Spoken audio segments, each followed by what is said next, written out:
शुक्राना गुरुजी। कैसे हैं दोस्तों? स्वागत करता हूं आपके अपने चैनल में। मैं आपका होस्ट रिटेलर का दोस्त लेके आया हूं एक और वीडियो। जैसे आप सबकी फरमाइश पे Singh stock sector wise I on. जैसे मैं आपको हमेशा बताता हूं कि सेक्टर वाइज पैसा घूमता है मार्केट के अंदर। अब कौन से सेक्टर पे हमारी अब नज़र रहेगी वो मैं आज आपके साथ डिस्कस करूँगा। और जो भी बाद में बीच में और भी कुछ स्टॉक्स आते रहते हैं वो मैं टाइम टू टाइम वैसे भी अपडेट करता रहता हूँ। ठीक है, अभी जो मैंने स्टॉक्स निकाले हैं वो मैं आपके साथ शेयर कर रहा हूँ और उसके बारे में हम डिटेल में बात करेंगे इस वीडियो में। मैं आपको पहले बता देता हूँ, स्किप करके मत देखिएगा क्योंकि लिए कई इंपॉर्टेंट चीज़ें फिर बीच में रह जाती हैं। फिर आप लाइव मार्केट में पूछोगे सर ऐसा हो गया, सर वैसा हो गया, तो मैं वो आपको इसमें बताता हूँ। ठीक है, पहले एक बार डिस्क्लेमर देख लेते हैं। गाइस, ये डिस्क्लेमर मैं आपको बता देना चाहता हूँ, मैं जितने भी वीडियो बनाता हूँ ये लर्निंग पर्पज़ से बनाता हूँ और आपके साथ नॉलेज के लिए शेयर करता हूँ। इस पर कोई बाय या सेल की रिकमेंडेशन नहीं देता हूँ। अगर आप कोई भी बाय या सेल करते हैं तो अपने किसी फाइनेंशियल एडवाइज़र या सीबी रजिस्टर एनालिस्ट से एक बार ज़रूर कंसल्ट करें। अगर आप हमारे वीडियो पे कोई भी बाय या सेल करते हैं तो उसके लॉस और प्रॉफिट के सिर्फ आप और आप जिम्मेदार होंगे। इसका लिंक डिस्क्रिप्शन में दे दूँगा। गाइस, जो मेरा सबसे पहला मैं आपको बताना चाहूँगा, मेरी अब नज़र है बैंकिंग सेक्टर्स के ऊपर। काफ़ी दिनों से कंसोलिडेशन चल रहा है। पीछे भी जब मैंने बताया था कि कंसोलिडेशन चल रहा है, हमने वहाँ पे बाइंग करी थी। जब सब लगे गया गया गया तो जो भी टारगेट दिए थे सभी बैंकों ने वो अपने एक तरह से अचीव कर लिए हैं। अब ये कि फिर कंसोलिडेशन मोड में चल रहे हैं। ठीक है, और ये नए ब्रेकआउट्स देने को तैयार हैं। कुछ ने दे दिया है तो, और अभी इनके आगे के आगे और टारगेट बचे हैं। स्विंग के लिए भी बचे हैं, पोजिशनल के लिए भी बचे हैं, वो मैं सारे बताऊंगा आपको। ठीक है, तो स्टेप बाय स्टेप आएंगे। पहले बैंकिंग सेक्टर को देखते हैं। गाइस, एक्सिस बैंक, ठीक है, इसने अपना एक 655 जो रेजिस्टेंस था वो एक ब्रेक कर सॉरी ठीक है, वो एक सेकंड देख लूँ। गाइस, एक्सिस बैंक जो हम 680 से बाइंग करते हुए आ रहे हैं, हमारा 640 का टारगेट था वो हमारा पहले ही कंप्लीट हो गया था। वो हमने अपने प्रॉफिट बुकिंग करी और जो स्विंग वाले थे, ठीक है, फिर पोजीशनल वालों को वहाँ पे मैंने कहा था आपकी 50% बुक कर लो या 70% बुक कर लो। हमने किसी ने 50 किया, किसी ने 70 किया। और उसके बाद जैसे कई लोग बोलते कि सर रैली रहेगी, तो मैंने कहा बोला था कि या तो यहाँ एक्यूमुलेट कर लो या ब्रेकआउट पे देखना। अब ये ब्रेकआउट दे चुका है, हो सकता है छोटा मोटा रीटेस्ट करें। इसलिए मैं कहता हूँ एक साथ सारी क्वांटिटी नहीं उठाते, एक्यूमुलेट करते हैं। थोड़ा अब उठा लिया, महंगा उठाने में दिक्कत नहीं होती, सस्ता उठाने में आदमी को दिक्कत होती है। तो इसलिए इसको हर चीज़ को एक्यूमुलेट करते हैं। इंडसइंड दिया था 880 पे, 1050 का टारगेट था, वो हमारा कंप्लीट हुआ। वहाँ से फिर जैसे कोई चीज़ भागती है ना, मैं हमेशा ये बताता हूँ कि वो फिर या तो साइडवेज हो जाएगी या छोटा मोटा करेक्शन डिप्स लेती रहेगी। इंडसइंड ने भी वही किया। ठीक है, ये अपना 960 का इसने एक बेस बनाया, अब वहाँ से कंसोलिडेट कर रहा, ऊपर आ रहा, थोड़ा नीचे हो रहा, साइडवेज हो रहा है। तो इंडसइंड अभी पीछे भी कई लोगों को मैं फिर रिकमेंडेशन पे मैं बाई करवा चुका हूँ। ठीक है, और बीच बीच में प्रॉफिट भी बुक कराता रहता हूँ कि ठीक है इतना % यहाँ उठा लो, उम्मीद है कि शायद थोड़ा और नीचे मिल जाएगा, थोड़ा और ऐड कर लेंगे। लेकिन जो फ्रेश ट्रेडर्स हैं उनको मैं कहूँगा कि अब ये जैसे भी हर डिप मिलता है तो वो थोड़ा थोड़ा यहाँ पे एक्यूमुलेट कर सकते हैं। ठीक है, टारगेट इसके आप पहला टारगेट मान के चलिए 1080 से 1100, और जो पोजीशनल है वो मैं टाइम टू टाइम टेलीग्राम पे आपको अपडेट करता रहूँगा। एक्सिस बैंक का मैं आपको बता देता हूँ, 780 to 800 का इसका टारगेट है। पोजीशनल के लिए इसके टारगेट बहुत बड़े हैं, वो पोजीशनल के लिए टेलीग्राम पे मैं टाइम टू टाइम अपडेट कर दूंगा। अब ऑन डिपेंड किसकी कैसी कैपिटल है, कोई इन्वेस्टर है, कोई स्विंग खेलना चाहता है, कोई शॉर्ट टर्म में है, कोई मीडियम टर्म में, कोई लॉन्ग टर्म में, तो जिसका जैसा होगा उसको टेलीग्राम पे गाइड कर दूंगा। ठीक है, कोटक के लिए बता देता हूँ मैं आपको, कोटक का आप यहाँ पे भी एक्यूमुलेट कर सकते हैं। ठीक है, इसका टारगेट मैं आपको बता देता हूँ 1800 के बाद ये उड़ेगा। ठीक है, और इसका टारगेट 1900, 1950। ठीक है, आने को 2021 जो भी आए, लेकिन जो एक नॉर्मल बीच के टारगेट होते हैं वहाँ पे हमने वो देखने होते हैं। ठीक है, ICIC ये भी हम नीचे से ही पहले करके लाए थे, ऊपर के हमारे टारगेट अचीव हुए, फिर ये साइडवेज हो गया, फिर ये हो गया, फिर ये एक्यूमुलेशन के लिए तैयार हो गया। अब इसका टारगेट मैं देख रहा हूँ 700+।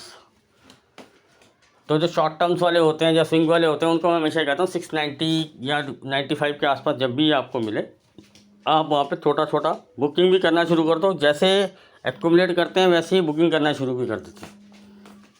ठीक है। और HDFC इसने ब्रेकआउट दे दिया है, छोटा मोटा साइडवेज या रीटेस्ट कर सकता है, इसमें कोई नो डाउट है, ठीक है।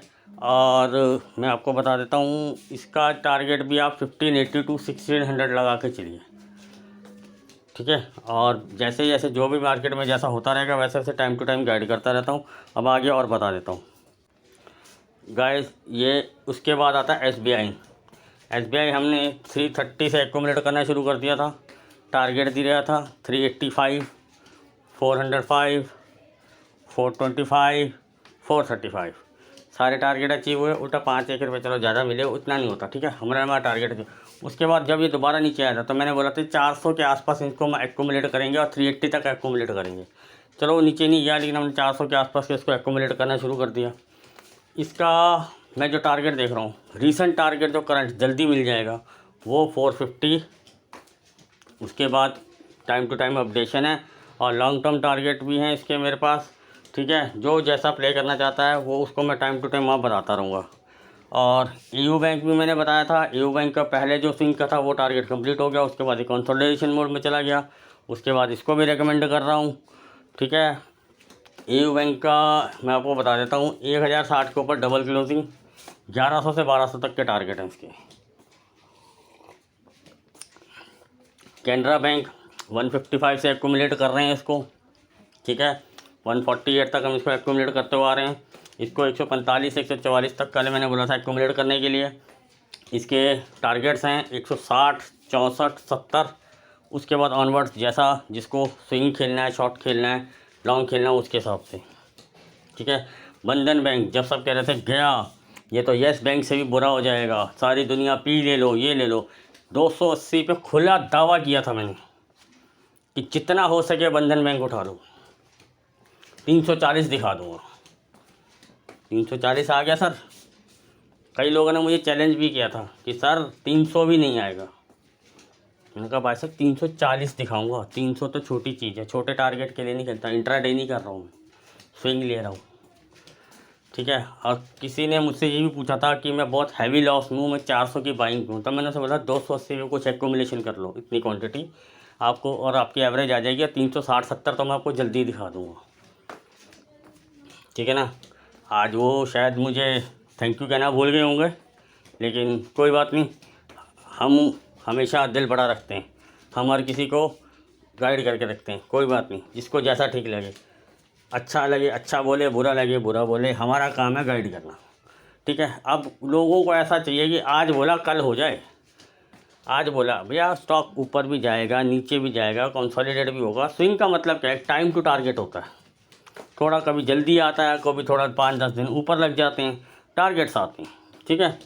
बंधन बैंक के लिए मैं अभी भी बुलिश हूँ। इसके अभी मैं नेक्स्ट टारगेट इमीडिएटली देख रहा हूँ, अभी भी 360, 78, 85, 95 और उसके बाद 400 प्लस ऑनवर्ड जो हैं सो हैं। RBL 180 से बोलता आ रहा हूँ एक्यूमुलेट करो, ठीक है। 210 वाला टारगेट हो गया कंप्लीट। उसके बाद ये फिर कंसोलिडेशन मोड में जा रहा है, इसको फिर एक्यूमुलेट कर रहे हैं। शॉर्ट टर्म टारगेट्स अलग हैं, शॉर्ट टर्म टारगेट इसके 240 तक हैं। थोड़ा सा स्विंग खेलना चाहेंगे तो अलग टारगेट हैं इसके, टेलीग्राम पे टाइम टू टाइम अपडेट कर दूँगा, ठीक है। आगे चलते हैं। ऑटो सेक्टर पहले भी रिकमेंड किया हुआ है और दोबारा रिकमेंड कर रहा हूँ, ठीक है। अब आप लोग बोलोगे कि सर ऑटो सेक्टर तो भाग रहा है। अरे सर जब हमने तो तब बोला था जब पिटा हुआ था, हम एक्यूमुलेट वहाँ से करा था। मैंने वहाँ कभी किसी को ये नहीं बोलता कि भैया 1000 क्वांटिटी ले ले, अगर तूने 100 क्वांटिटी लेने हैं 5 शेयर यहाँ ले ले और नीचे मिलेगा 5 शेयर यहाँ ले ले। ऐसे ऐसा करके जब ये कंसोलिडेट होता रहेगा 5-5, 10-10 शेयर करके, तो अपना कोटा कर पूरा बैठ, उसके बाद सो जा। टारगेट आएगा बताते रहेंगे, वहाँ बुक करता रहियो। धीरे धीरे पैसा लगाओ, धीरे धीरे एक्यूमुलेट करो, एवरेज रेट भी अच्छा हो जाता है, ठीक है। इसके शेयर्स के बारे में बात कर लेते हैं। सर मेरा पहला पिक है हीरो मोटोकॉर्प, ठीक है।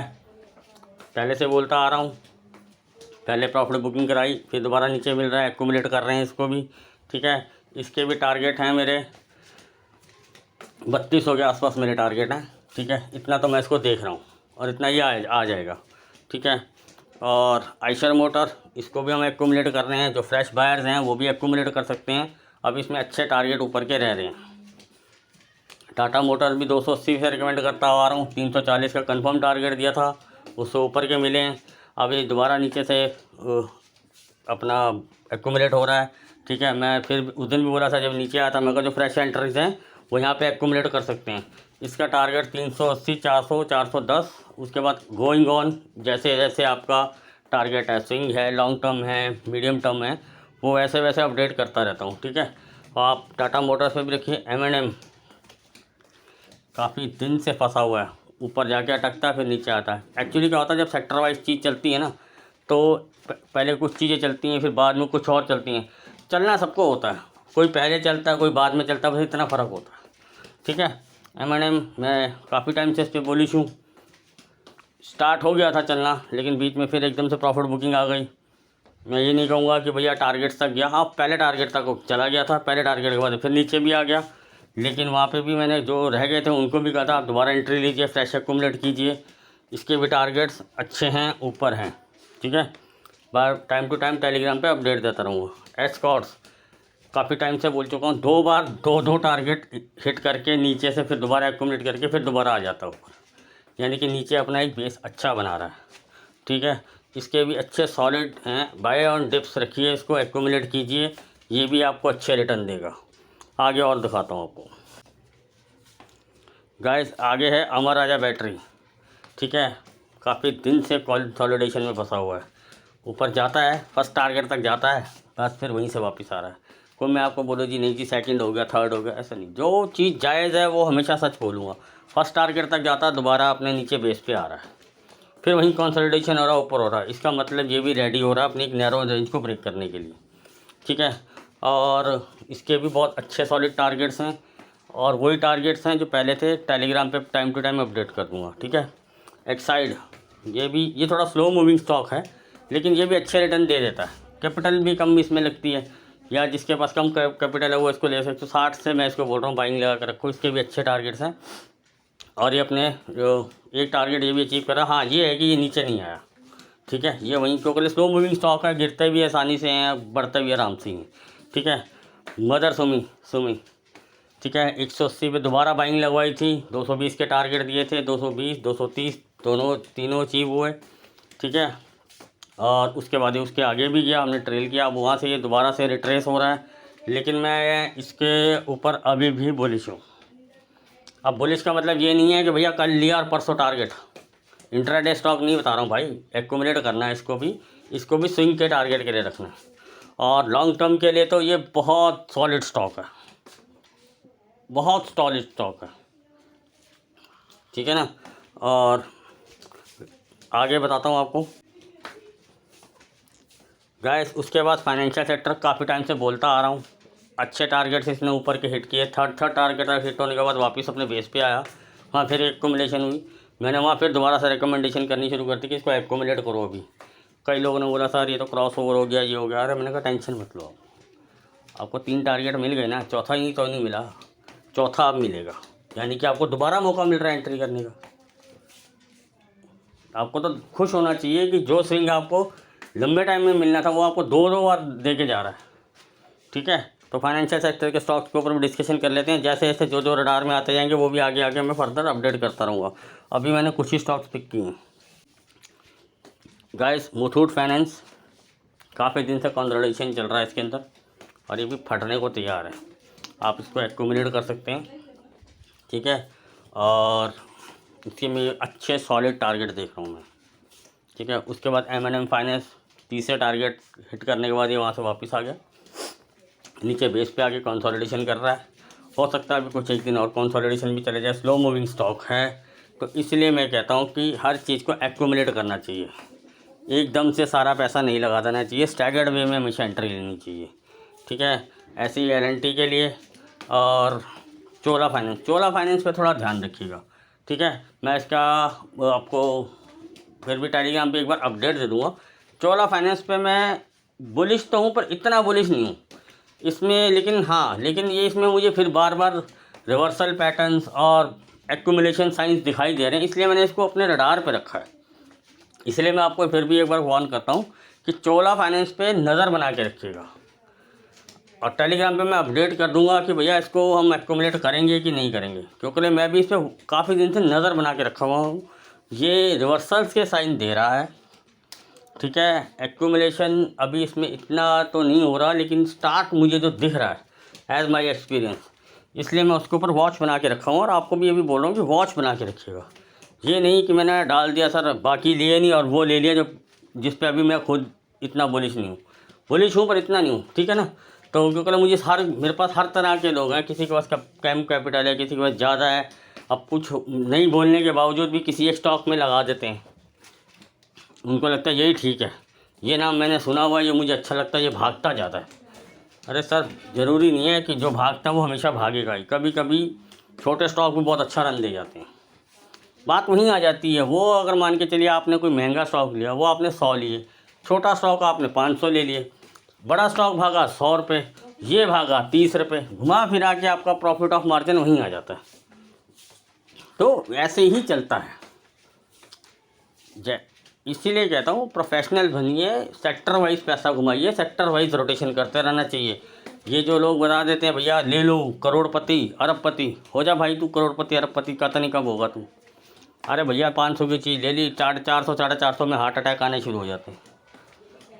अरे कैसे पोर्टफोलियो बनाया जाता है वो भी मैं बार बार सब लोगों को बता चुका हूँ। हम तो फ्री में पोर्टफोलियो बनाने का दम रखते हैं, ठीक है गाइस। ये मेरे कुछ सेक्टर्स हैं। अब मैं आपको कुछ इंट्राडे के लिए भी स्टॉक्स बता देता हूँ, जो शॉर्ट टर्म से 1 या 2 दिन के लिए, उन पे भी वॉच बना के रखिएगा, वो भी दिखा देता हूँ आपको। गाइस जैसे मैं आपसे बात कर रहा हूँ इंट्राडे और शॉर्ट टर्म के लिए, अब मैं वो स्टॉक्स दिखाता हूँ आपको। गाइस पहला स्टॉक है गैलेंट, दूसरा स्पार्क, तीसरा स्नोमैन, चौथा उषा मार्टिन, ठीक है। और टेलीग्राम पे मैं अपडेट कर दूंगा, ठीक है। उठते से ही नहीं कि भैया सर ने बोल दिया धड़ाक बाय, अब बाय भी ऐसा कि भैया पूछो मत, ठीक है ना। तो मैं आपको मार्केट का मूड माहौल देख के इंट्राडे और छोटे ये कुछ दिनों का जो स्टॉक होता है उनको देख के लिया जाता है, ठीक है। तो ये पर यह कि आप ये अपनी वॉच लिस्ट में लगा सकते हो इनको, अगर आप इंटरेस्टेड हो। और नहीं तो इन पर वॉच रख सकते हो कि भैया कैसा क्या मूवमेंट, और मेरे अपडेट का आप वेट कर सकते हो, ठीक है। ये तो हो गए आपके इंट्राडे स्टॉक्स, ठीक है गाइस। बाकी लाइव मार्केट में मैं आपको अपडेट करता रहूँगा। टेलीग्राम का डिस्क्रिप्शन में लिंक दे दूँगा, ठीक है। इसी तरह के मैं धमाकेदार वीडियोस आपके लिए हमेशा पहले भी लाया हूँ, आगे भी लाता रहूँगा। और तो प्लीज़ इस फैमिली को बढ़ाइए, वीडियो को लाइक कीजिए, सब्सक्राइब कीजिए और शेयर कीजिए। Thank you.